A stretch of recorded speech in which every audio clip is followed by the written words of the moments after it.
Bonjour à tous et bienvenue dans cette nouvelle vidéo. Alors dans cette vidéo, je vais vous parler un petit peu des bambous, comment on l'utilise, la note un petit peu fraîche, je dirais un petit peu moderne que ça peut apporter, avec une touche toujours un petit peu spéciale. Je trouve que cette plante est très intéressante dans un jardin. Ça apporte toujours du mouvement et vraiment de la légèreté sur l'espace. Ça peut servir aussi pour camoufler, attirer le regard. Donc c'est une plante très intéressante. Ça fait partie des graminées et il en existe, je dirais, 3 catégories. Il y a les bambous nains, les bambous traçants et les bambous non traçants. Donc les non traçants, ça va être tout ce qui est Fargesia. Après, les bambous qui vont être plutôt traçants, ça va être tout ce qui est Philostachys. Ah oui, et j'ai oublié de vous mentionner les bambous nains. Au bambou nain, il y a les Fargesia angustissima et par exemple les Pleoblastus. Donc il y en a 3 catégories minimum. Donc tout ça, c'est des variétés de bambous nains. Donc après, vous pouvez vous en servir sur des terrasses, dans des bosquets, sur des brises-vues. Il y a vraiment beaucoup de possibilités d'utilisation. Ça peut être en pleine terre aussi, bien évidemment. Et en termes de taille, ça varie énormément. Je dirais que ça part de 40 cm jusqu'à les plus gros, je pense, qu'on a été observés. Après, c'est pas forcément par chez nous en France, mais les plus gros peuvent aller, je pense, jusqu'à au moins 20-30 mètres, si ce n'est plus. Donc ça peut vraiment prendre des proportions énormes. Mais généralement, ceux qu'on va planter par chez nous, ils vont plutôt être de l'ordre de... allez, les plus gros que j'ai observés en France, je pense qu'ils devaient être autour de 15 mètres peut-être. Vraiment, c'était très très gros. Plutôt rare, c'est les bambous géants. Mais ceux que j'utilise dans les jardins font entre 4 et 6 mètres maximum. Donc après, c'est à vous de voir en fonction de l'utilisation que vous avez. Donc n'oubliez pas, pour le choix de votre bambou, vérifiez à ce que le sol, enfin le type de sol, s'il est plus ou moins ensoleillé aussi, l'ombre, le soleil, l'exposition, et si c'est exposé au vent, ça c'est très important. Il n'y a que quelques espèces qui supportent bien le vent. Il y en a d'autres qui vont être plutôt décoratifs. Par exemple, on va avoir le Philostachys nigra, qui est un bois plutôt noir, d'où son nom nigra, qui est très intéressant en espèces décoratives. Mais si vous les mettez au vent, par exemple par chez nous, on a très souvent des vents d'ouest dominants, et il va très mal supporter, il va finir par se dégarnir. Donc par exemple, celui qu'on va utiliser très souvent nous en bord de mer, c'est le Philostachys flexuosa. Je ne sais pas si je le prononce très bien, mais en gros ça va être ça. Pareil, vérifiez aussi la résistance au froid des bambous. Je vais vous montrer pourquoi.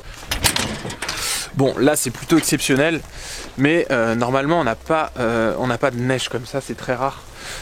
Mais là on a des températures qui peuvent quand même souvent atteindre le -3. On n'a quand même pas énormément de gelée, mais ça peut arriver qu'il y ait des températures plutôt froides. Mais bon, vu qu'on a ces espèces là qui sont originaires plutôt d'Asie, enfin d'Orient, etc., s'il y a quand même des températures plutôt basses, donc généralement ça résiste bien. Après, je sais que plus dans les terres, sur certains endroits, ça peut atteindre -15, mais ça tiendra.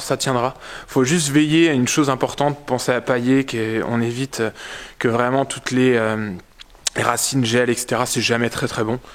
Donc voilà, veillez à ça. Après, il existe de nombreuses espèces, ça c'est vraiment à vous de voir. Pensez à bien observer toujours la taille du bambou, parce qu'on se fait très souvent avoir. On peut acheter un bambou qui fait 1 mètre, mais dans 5 ans, 6 ans, il va se retrouver à faire 5-6 mètres et il va s'étaler. Donc une chose très importante à faire, c'est placer une barrière anti-rhizome. Alors qu'est-ce que c'est? C'est une membrane plutôt épaisse qu'on va placer à enterrer environ à 60 cm de profondeur. Vous laissez toujours dépasser au moins 10 cm du sol, et c'est pour ça qu'en général on rajoute un paillage, ça permet de camoufler.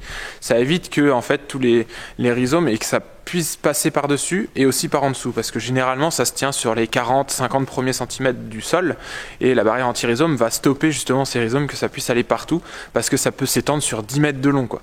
Moi j'ai vu des pieds, un pied qui passe, qu'on plante, et quelques années plus tard il se développe vraiment partout tout autour. Et ça peut tout défoncer, c'est très très puissant, les racines sont très puissantes. Il y a le bambou non traçant, Fargesia. Généralement il s'étale sur 1-2 mètres. Je dirais aux alentours de 2 mètres maximum, hein, vraiment maximum. Généralement c'est 1 mètre. Donc pareil, vous pouvez placer une barrière anti-rhizome, mais c'est pas forcément obligatoire. Et les bambous nains, il y a certains bambous nains qui sont traçants, donc veillez aussi à être vigilant là-dessus. Parfois dans des massifs ils sont contenus, donc ça le fait, mais voilà, pensez toujours à être vigilant, même quand vous les mettez dans des bacs. Ce qu'il faut se dire, c'est quand on le met dans un bac, c'est très beau, c'est très bien, c'est très rapide à installer, Mais il y a plusieurs désavantages. C'est-à-dire que le bambou a généralement besoin de beaucoup d'eau. Donc si vous les mettez dans un bac, il faut quand même placer un système d'arrosage automatique. Donc une consommation d'eau. La force en fait des racines va mettre une très grosse pression dans le bac. Donc il faut que le bac soit renforcé à l'intérieur. Il faut que vous mettiez quelques planches, quelques lambourdes à l'intérieur qui puissent tenir les planches extérieures, que ça torde pas trop en fait, que le bac explose pas. Et le moment où vous allez vouloir les changer un jour, c'est vraiment coton. C'est-à-dire que moi je me souviens, j'étais avec une scie sabre à découper des tranches de rhizome, tellement c'était compliqué qu'on ne pouvait pas les enlever. Parce que c'est vraiment coincé dedans, c'est très compliqué. Donc voilà.